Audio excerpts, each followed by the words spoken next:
TDR బాండ్ల కుంభకోణంపై ప్రభుత్వం మరింత లోతుగా విచారణ చేపట్టనుంది. ఈ అంశాన్ని మంత్రి నారాయణ ముఖ్యమంత్రి దృష్టికి తీసుకెళ్లారు. ఈ వ్యవహారంపై సీఐడీ విచారణకు ఆదేశించే అవకాశం ఉంది. సీఐడీ విచారణకు ఇస్తేనే అసలు సూత్రధారులు ఎవరనే అంశం వెలుగులోకి వస్తుందని ప్రభుత్వం భావిస్తోంది.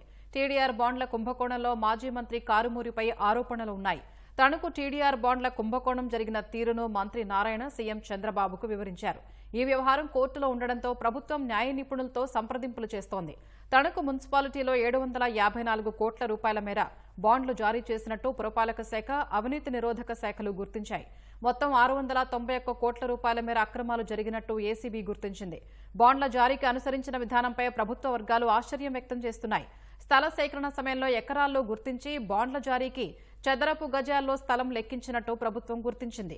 ఎకరా 55 లక్షల రూపాయలకు సేకరించి బాండ్ల జారీకి ఎకరా 10 కోట్ల రూపాయల విలువ చూపడంపై విస్మయం వ్యక్తం చేసింది. ఇప్పటికే ఈ వ్యవహారంపై ప్రభుత్వం మున్సిపల్ కమిషనర్ సహా 3 సస్పెండ్ చేసింది. రాష్ట్ర వ్యాప్తంగా 2019-24 మధ్యకాలంలో జారీ చేసిన టీడీఆర్ బాండ్లపై ప్రభుత్వం అంతర్గత విచారణ చేస్తుంది.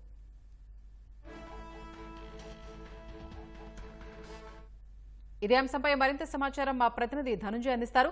ధనుంజయ్, టీడీఆర్ బాండ్ల కుంభకోణం విషయంలో ప్రభుత్వం ఎలాంటి చర్యలు తీసుకోనుంది? ప్రస్తుతం ఈ అంతర్గత విచారణ చేయడంతో పాటు దీన్ని సిఐడి విచారణకి ఇవ్వాలని చెప్పి రాష్ట్ర ప్రభుత్వం భావిస్తోంది. ప్రధానంగా తణుకుతో పాటు తిరుపతి, విశాఖ, రాజమండ్రి, ఇతర వేరే నగరాల్లో కూడా ఇది జరిగి ఉంటుంది, ఈ వ్యవహారం జరిగి ఉంటుందని చెప్పి ప్రభుత్వం భావిస్తుంది. 2019-24 మధ్య ఈ జరిగినటువంటి కుంభకోణం వ్యవహారంలో సులువుగా అన్ని నిబంధనలకు అనుగుణంగానే వాళ్ళు లోపాలను గుర్తించి ఈ టీడీఆర్ బాండ్లు జారీ చేసినట్టుగా తేల్చారు. మొత్తం ఏసీబీతో పాటు డిటిసిపి, పురపాలక శాఖలో ఉన్నటువంటి డిటిసిపి కూడా 2 వేర్వేరు నివేదికలు ఇచ్చింది. ఈ వేర్వేరు నివేదికల్లో కూడా ఇదే అంశం వెలుగు చూస్తుంది. మొత్తం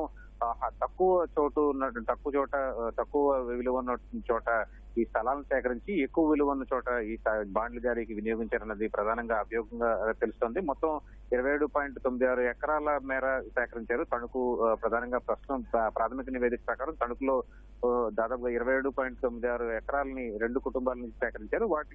వాటి విలువన మాత్రం సేకరించేటప్పుడు అత్యంత తక్కువ ఎకరా 55 లక్షలకి చూపించి తర్వాత బాండ్లు జారీ చేసేటప్పుడు మాత్రం 10 కోట్ల రూపాయల మేర విలువ చూపించినట్టుగా ప్రభుత్వం గుర్తించింది. దాదాపుగా దీనికి 754 కోట్ల రూపాయల మేర విలువగా చూపించి మొత్తం అక్రమాలు జరిగిన వాటి ఉదాహరణ మాత్రం 691 కోట్ల రూపాయల మేర అక్రమాలు జరిగినట్టుగా ప్రాథమిక విచారణలో వెల్లడైంది. మొత్తం వీరందరూ కూడా 2-3 కుటుంబాల నుంచి వీరి సేకరించారని చెప్పి గుర్తించారు. అయితే ఇప్పటికే ఈ వ్యవహారానికి సంబంధించి municipal commissioner, Tanuku municipal commissioner తో పాటు అక్కడ టీపీఓ అలాగే టీపీఎస్ కూడా మొత్తంగా 3 అధికారులని ఇప్పటివరకు సస్పెండ్ చేశారు. అలాగే తదుపరి విచారణ కూడా, అంతర్గత విచారణ కూడా చేపట్టాలని ప్రభుత్వం భావిస్తోంది. మొత్తం మీద దీంట్లో అంతర్గత విచారణతో పాటు సిఐడి విచారణ కూడా ఆదేశించే అవకాశం ఉంది. ఎందుకంటే ఇప్పటికే ఈ అంశాన్ని ముఖ్యమంత్రికి కూడా పురపాలక శాఖ మంత్రి నారాయణ వివరించినట్టు మనకు సమాచారం అవుతుంది. అయితే త్వరలో దీనికి సంబంధించి ఈ అంతర్గత విచారణ అలాగే టీడీఆర్ బాండ్ల కుంభకోణానికి సంబంధించి